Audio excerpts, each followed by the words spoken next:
So like I said, it's like an entire like Hmm. to-do list, I guess, if you will, which is kind Sure. of, I guess, I kind of sort of, it's kind of bad for media in general because like I think it makes it into a chore, which is kind of, I guess, not you're not supposed to do it that way, but it kind of does feel like it's a chore, Hmm. especially whenever like in a couple weeks, week and a half or so, uh, Luke Cage comes out, and it's going to be a chore to just binge watch all that season, so that way you can be a part of the conversation, you know.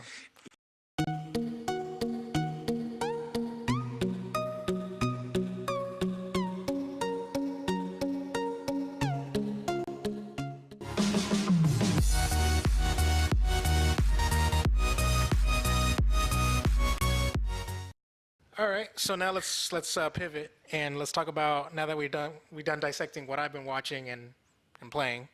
What have you been watching or playing? I just platinumed Saints Row Gat Out of Hell and Saints Row 4, and a very special shout out and thanks to best friend Jeff, who downloaded Gat Out of Hell, which was free on PS Plus last month in Hmm. September or August, and it was August, Hmm. and he helped me with the co-op trophy, and basically we just opened the game and we put our controllers down and went to bed, and I got a platinum, so there you go. That was the only real hassle in that game as far as getting the platinum. And then Saints Row 4 was quite easy. Uh, Help from a guide, so the trophy list was pretty straightforward, and that was my 28th platinum, which was nice. Did those two actually back to back. I think I did platinum one day and platinum the next the other day, but that's just how it worked out. It's how I was playing them, or maybe that wasn't. Oh, it doesn't matter. And always playing Resogun, which is still my favorite game on the PS4. Just outstanding. Not because Colin says so, but because I really genuinely love it, Yes, and I think yes. I'm reasonably good at it. But it's a lot of fun. I play it every single week. At least the weekly challenges on Sunday nights, but I enjoy it otherwise. And I started Battlefield 4, which was free from PS Plus, which was awesome. I don't care for Battlefield Battlefield was Bat- free. Battlefield 4 was free. Was it I don't remember. last 2 months ago? Yeah, it was free. Yeah, I'm pretty sure. I'm gonna check my Sure. inventory. Ask Siri. And No, uh, I and I then uh, and I then have an they inventory of every game I have on my phone. well, hopefully you downloaded it. Then I believe it was free. And then they made all the DLC free just recently, which was nice too. And so, I don't have it. well, you must have missed it because my cousin Bart got it, and he would not have bought it. I don't think. I think I'm pretty sure it was free. It's okay. Oh wow, that's terrible because I It'll make come it a around in point. the flash sale. Don't worry about it. I make it a point to get everything free. No, even if I don't like it, I'll get it just because. Oh, I know. I understand. Me too. Absolutely. And also like one of my friends at work looks down on me for that too. But yeah, No, he's like I mean, they're there. he's It's like he's like, oh, that's just an utter waste. If you're never gonna play it, why have it? I was like, just in case. Yeah, because someday I may want to play Gunslinger Call of Juarez or whatever it is, which I did play in B, by the way. It was a wonderful game. And so, yeah, I mean, my PS3 is just stocked, with so many titles going back. So, Ah, that so explains that. It was a PS3 game. nope. I mean, I'm playing it on my PS4, Battlefield Damn. 4. Ah, dang it. Battlefield Battlefield 3 was on the PS3 a while back, but that was a while back. Damn. Wow. I guess I was slacking that month, which is really crazy because I never do. Maybe some sale or something. Maybe it was really cheap. I don't know. Um, so the two platinums, Resogun, blah blah blah. I turned on Destiny for the first time in 8 months and turned Because it off of in the about. expansion? Yeah, I didn't buy it. I didn't buy the Taken King. Uh, I'm one of those that would rather vote with my wallet than not. And to me, to pay $60 and then either another $60 up top or $20 and then $20 and then like $40 or $60 now for the Rise of Iron. And I was like, that's just not for me. So I bought the first expansion, House of Wolves. Didn't buy the Taken King, didn't buy Rise of Iron. I jumped in and I was like, what is happening? There's, I mean, from the OG vanilla version to where it is now, night and day. And I enjoyed it. I'm not trying to knock it for the audience. It's not that I don't enjoy Destiny. I definitely do. I saw some app where you can track how many hours you have. I have 237 hours in the game, which is not a lot compared to like the number one guy who was like 9,900 hours or whatever. Okay, Wow. hey, hey, I'm not hate. I mean, please play. If you want to play, play it. But for me, I just I didn't. I honestly didn't know that the expansions cost that much. I don't know how much it costs. I Well, I mean, I mean, know that the two after the original were 20 a piece. But I didn't buy the season pass at the time, and so.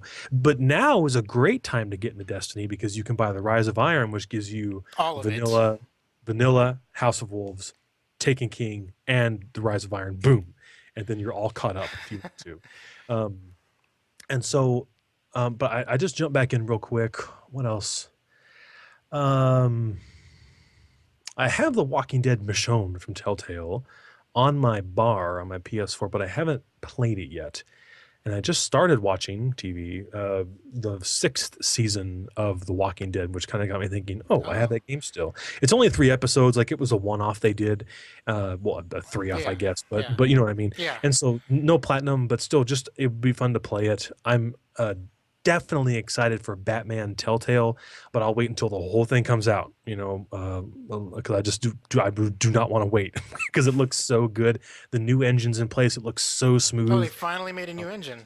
Yeah, I mean, Borderlands was pretty good. I think that Borderlands definitely looked better uh, than Game of Thrones, and Game of Thrones was Oh, awesome. oh, If did you play it? Did you play the Game of Thrones Telltale? Oh, now you have to, oh. because I mean, What? in the first episode, you will feel the weight of the story proper and how beautifully they weave this sub narrative in, where you're like underneath, you're around Queen Marjorie, or well, she wasn't queen at the time, but you're like around her and you're kind of like observing, and you meet Tyrion, and oh, it's dope. It's really masterfully done.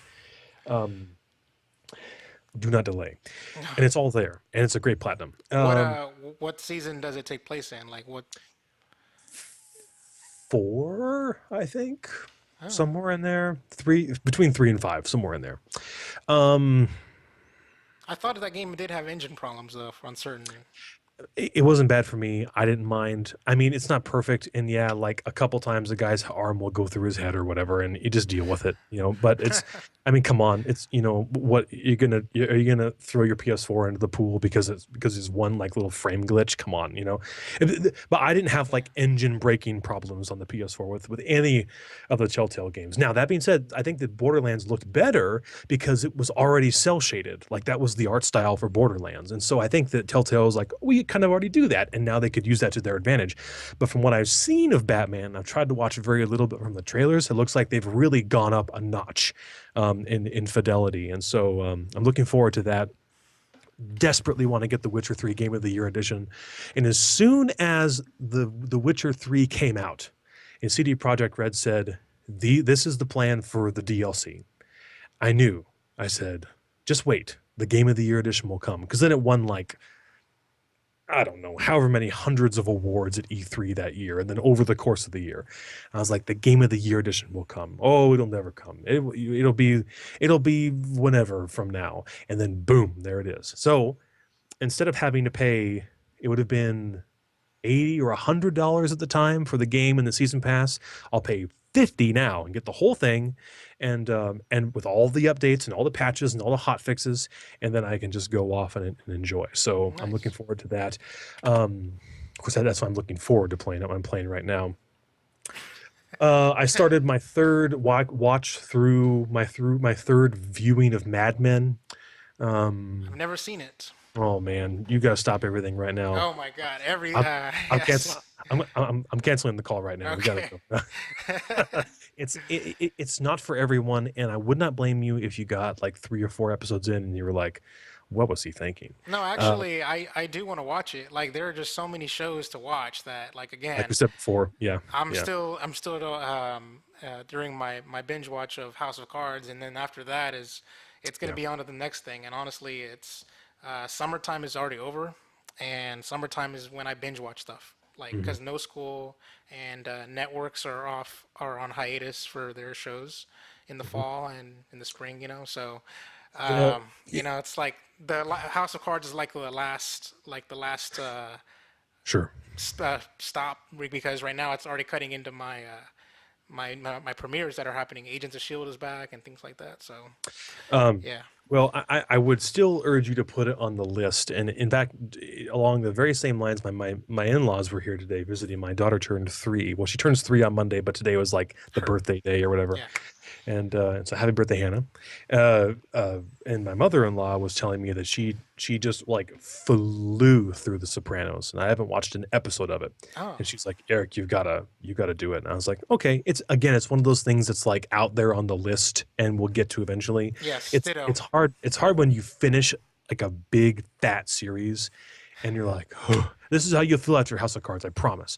You're gonna get through season 3 or 4, whatever it is, and he's like.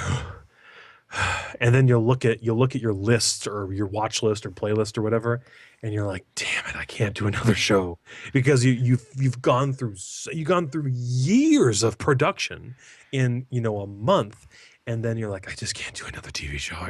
I gotta watch movies for a month to recoup.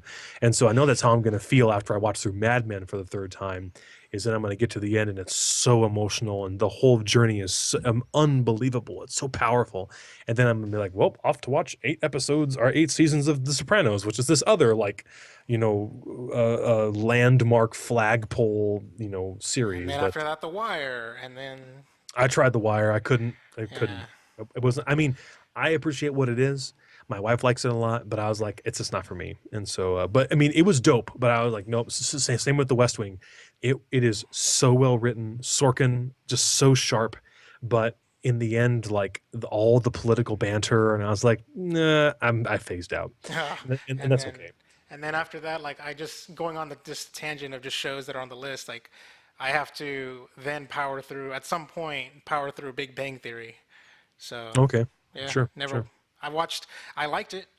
Somebody convinced me at work to just power through the entire series, and then I got through seasons 1 and 2, and then I stopped, not because I didn't like it, just because other things came up and I never got back around to it, and that Yeah. was like 2 years ago or something like that. So it's like, but yeah, that's pretty good. Oh, so you meant that you are going to watch The Wire next? That's what you meant? Yeah. Oh, I'm sorry. I didn't mean to discourage you. Please go for it. Just I thought you were saying like in general, but Yeah. yeah, yeah, yeah. No, like I said, I have I forgot. I think it's still in my room. I think I wrote down a post-it. Like somebody at work told me, he's like, "Here, watch this, this, and this, and this," and then just so I didn't forget, I put on a Sure. post-it note, and it's still on my in my bedroom in the corner. Like I still see it there. Nice, And nice.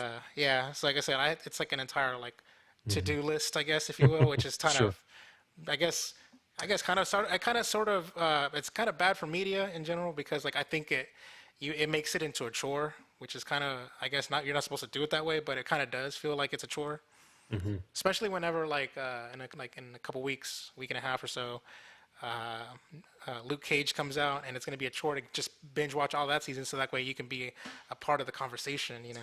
Yeah, that is an excellent insight on the front and the back end, the implications of being able to watch everything at once, and really, at the front and then later on, that because when we grew up, certainly not everything was available like that. I mean, you could like buy all of Friends on DVD or something, or I Love Lucy on whatever. I mean, you could do Yeah. that, but for a contemporary show that's being produced right now, it's a very different feel. And I wonder what's lost there. Certainly the suspense of it is. And so we kind of embrace this and we decorate it up with cute little phrases like Netflix and chill, which is really more about sex than about TV shows. But that sense of like, oh, you can cuddle up with whatever, and there's, I mean, you've seen the ads like I have, oh honey, just one more. I I mean mean, one real, more show. and No, one nobody in the '90s said binge watching, so. Yeah, I mean, did I do it again? No, it would have to have been. It would have to have been like you had the VHS collection of Three's Company or something. I mean, then you could have done that where you had, like, just put the tape in. Oh, honey, do we want to watch another episode tonight? Oh, I don't know. But now, like, on the ads, it's like, oh, let's watch what's one more, and then it's 5 in the morning. And so, and there's a psychology, because on the one side, it's more efficient to be able to absorb it all in one time. But the flip flop is that You don't is digest it. yeah, are you watching?